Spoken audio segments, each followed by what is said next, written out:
From KVUE News in Austin, you're watching Texas This Week with Ashley Goodo. Good Sunday morning. There's just a little more than a week left in the third special session of the 87th Texas Legislature. Let's get to the three things you need to know in Texas politics. This week, lawmakers advanced bills on the most important issue on the special session call, redistricting.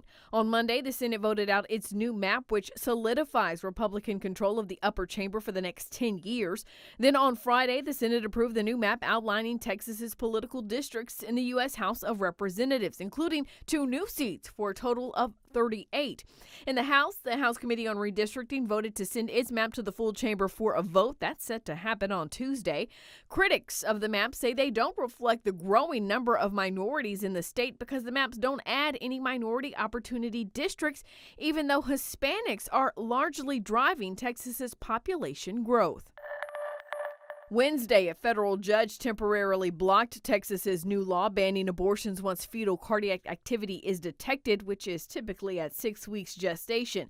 The state immediately filed an appeal, but by Thursday, some abortion clinics were offering the procedure again. Other clinics, though, are holding off because the Texas Heartbeat Act includes a provision that allows people to retroactively sue anyone who performed an abortion or helped a woman get an abortion while the injunction was in place.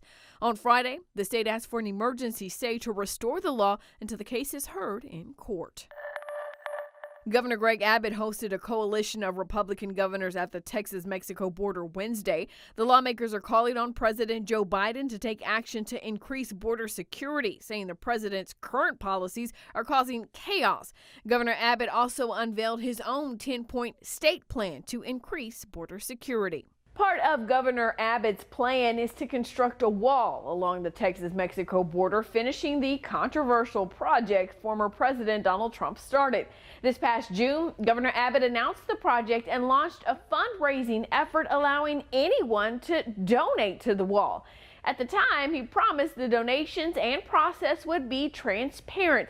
But James Barragán, a political reporter for the Texas Tribune, has found that not to be the case. He joined me to talk about what he's found out. Let's first talk about the decision by Governor Greg Abbott to build a physical barrier between Texas and Mexico. When he first announced this, it really raised a lot of eyebrows. Yeah, I think it raised eyebrows mostly because because immigration is part of the federal government's purview. It's not really a state function to oversee immigration. And so when the governor announced in June that he was going to build a state-funded border wall, that certainly raised a lot of alarms for a lot of people.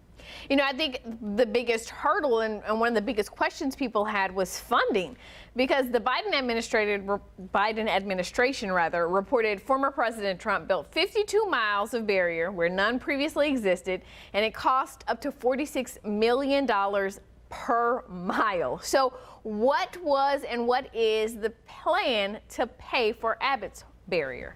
Well, the plan is to crowdfund from private donations money for a border wall. The governor believes that there's enough Americans and even people who are not Americans who want to possibly give money to fund a state-funded border wall. So far, that has raised $54 million, with most of it coming from one source. But the state also has allocated nearly $1 billion to the governor's office, $750 million of which will go towards building a border wall.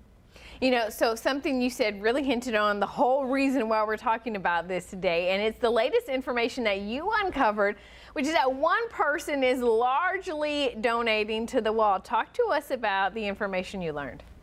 That's correct. It's me and myself, Carla Astudillo, and my colleague, Carla Astudillo at the Texas Tribune. We saw a huge increase in August into the donations that were given to the Border Wall Fund. Previously, for the first 2 months of the fund's existence, the fund had raised $1.25 million. Not a whole lot of money in the grand scheme of things when you talk about how much it's going to take to build a border wall in the billions, multiple billions of dollars. But then in August, we noticed that there was a huge jump to 19 million. And then by the end of the month, it was at 54 million, we tried to find answers from the governor's office as to where that money came from. The governor's office did not give us a response and asked us to file records requests. We finally received those records requests last week and started looking through them. And we found that out of $54 million that have been donated, $53.1 million came from one donor, Timothy Mellon of Wyoming. He is the grandson of banking tycoon Andrew W. Mellon, and he is responsible for 90% of the fund's donations. So a lot to unpack with what you just said. I want to start here. He doesn't necessarily have, or on the surface, doesn't appear to have ties to Texas. He does not live in Texas. So why do you think he is motivated to give such a generous donation towards Texas's efforts to build this wall? Yeah, so it's unclear what his ties are to Texas. We did not receive a response to our request for comment through multiple outlets trying to speak to Mr. Mellon. But he lives in Wyoming and is originally from Connecticut, so there's no clear tie there. The one clear tie that I think I could see is that he is a Donald Trump major donor. And of course, President Trump's, one of his major priorities was building a border wall. So it looks like he has an interest in border walls getting built, and he also has an interest in supporting Republicans. He's given a lot of money to PACs that support House GOP and senatorial GOP runs in Congress. Now, the other major reason why he might be wanting to give so much money is that he gave his money in stock, which means that he can avoid, through his donation to a charitable contribution to the state, he can avoid paying capital gain taxes on that donation, and he gets a nice tax deduction for that donation. All interesting points there. You know, the other thing I want to talk about, though, is during his press conference back in June announcing the project to build this border wall, the governor told Texans that the donation process, who donates, how much they donate, is going to be transparent. But you didn't necessarily find that to be the case. It sounds like you had to go through a lot to get this information. And that's been one of the most frustrating things out of this whole reporting process. Our job is to keep an eye on the money, follow the money and where it goes. And the governor's office had said that they were going to be completely transparent. Early on, we found that that was not the case. We were seeing people using fake names to donate to the border wall, and the governor's office not being able to track that. There was another department in the state that was tracking actual real payments to the wall. But in this specific case, they could have easily told us where that $53 million came from. I mean, it all came in one spike in August, and the governor's office certainly knew or could have known that and answered that within a day. Instead, it took a month's work of records requests for us to get an answer for the public about this individual, Timothy Mellon, giving $53 million to this fund. And, James, really break down for us why this is important. Why does this matter, and why fight so hard to get this information?